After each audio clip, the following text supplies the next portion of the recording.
Praise the lord. प्रभु यीशु मसीह के महान जीवित सामर्थ्य नाम में एक बार फिर से आप सभी को हमारे इलोहिम संगति चैनल में मैं स्वागत करता हूं। कृपया हमारे चैनल को सब्सक्राइब करें और यहां आपको छोटे संदेश सुनने को मिलेगा और मैं विश्वास करता हूं, आशा रखता हूं कि ये संदेशों में आप अवश्य जो है अपने परमेश्वर से अगुवाई प्राप्त करेंगे और गहरे सामर्थ में आगे बढ़ते चले जाएंगे।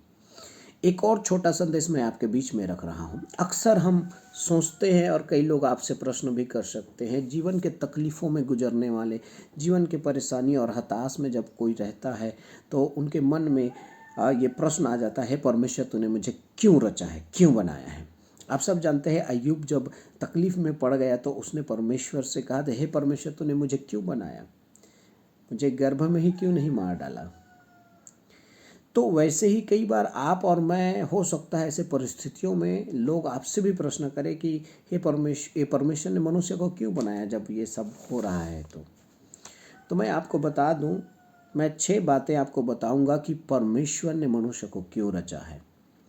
पहली बात, परमेश्वर ने मनुष्य को अपनी महिमा के लिए रचा था। यशायाह अध्याय 43 और उसके 7 पद में स्पष्ट लिखा है कि परमेश्वर ने मनुष्य को अपनी महिमा प्रकट करने के लिए रचा था। जिस प्रकार सूर्य चंद्रमा परमेश्वर की महिमा प्रकट कर रहे हैं और वो उसके बनाए हुए नियम और विधियों का पालन कर रहे हैं, उससे वो हट कर नहीं है, वैसे ही परमेश्वर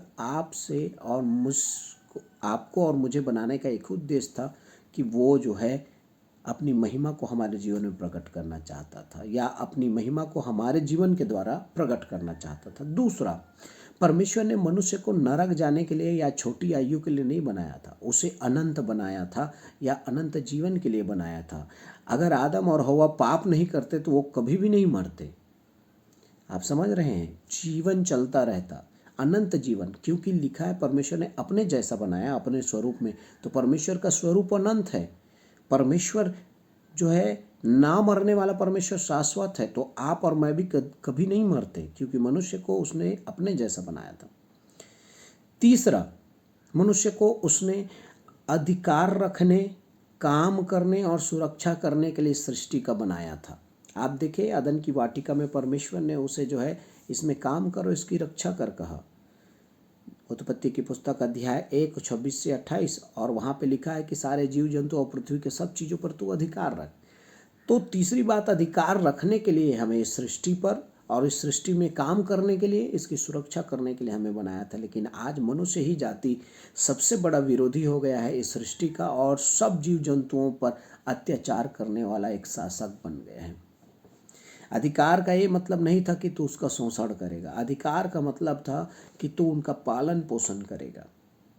लेकिन आज जीव जंतुओं पर भी हम शोषण कर रहे हैं, धरती का भूमि का शोषण कर रहे हैं, समुद्र का शोषण कर रहे हैं, नदियों का, पेड़ पौधों का, सब चीज़ों का हम शोषण कर रहे हैं और उसका दुरुपयोग कर रहे हैं।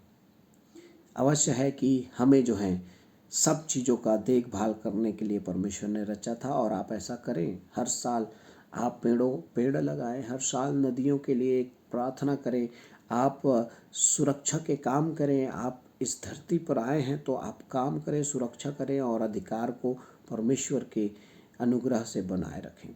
चौथी बात, परमेश्वर ने हमें क्यों बनाया? शैतान का सिर कुचलने के लिए, क्योंकि शैतान हमसे पहले, मनुष्य के सृष्टि से पहले परमेश्वर से विद्रोह करके स्वर्ग से निकाल दिया गया था। और ऐसे विद्रोही शैतान को जो वो चाहता था कि उसका बनाया हुआ सृष्टि ही उसे नाश करे या उसे अपने पैरों तले कुचले। याद रखिए, रोमियो अध्याय 16 और 20 वचन में लिखा है कि परमेश्वर जो शांति का परमेश्वर है, शीघ्र ही तुम्हारे पांव से अपने शैतान के सिर को कुचलवा देगा। तो याद रखिए, परमेश्वर जो है शैतान के सिर को कुचलने के लिए आपको बनाया है। पांचवा, वो सुसमाचार सुनाने के लिए आपको और मुझे रचा है। प्रेरितों का काम अध्याय 16 और 10 वचन को यदि आप पढ़ेंगे तो उसने हमें इसलिए बनाया, इसलिए रचा कि हम उस महान परमेश्वर के सुसमाचार को सब लोगों तक पहुंचाए, प्रभु यीशु मसीह के संदेश को सब तक पहुंचाए। और लास्ट और अंतिम, कि परमेश्वर ने हमें एक ज़बरदस्त काम करने के लिए, महान काम के लिए बनाया है, और वो है आराधना। आपको और मुझे परमेश्वर ने आराधना करने के लिए बनाया है कि हम परमेश्वर की आराधना करें। जिस प्रकार सराफ परमेश्वर की आराधना यशायाह 6वें अध्याय में बिना रुके, बिना थके, बिना चुप होए वो लगातार करते हैं। जैसे प्रकाशित वाक्य अध्याय 7 में लिखा है कि एक बड़ी भीड़ जो है श्वेत वस्त्र पहने हुए परमेश्वर के सिंहासन के सामने उसकी आराधना कर रही है। जैसे कि लिखा है प्रकाशित वाक्य अध्याय 19 में कि एक बड़ी भीड़ जो है श्वेत वस्त्र पहन के हालेलुया का नारा लगा रही है। ऐसी भीड़ जो परमेश्वर के सम्मुख खड़ी हो और उसकी आराधना निरंतर निरंतर करती रहे।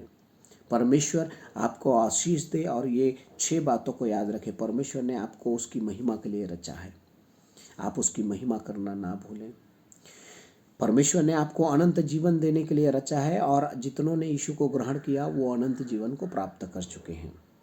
और तीसरा, वो हमें इस सृष्टि पर अधिकार रखने अर्थात इसका संचालन करने, पालन पोषण करने के लिए, इसमें काम करने के लिए, इसमें सुरक्षा देने के लिए हमें रचा है।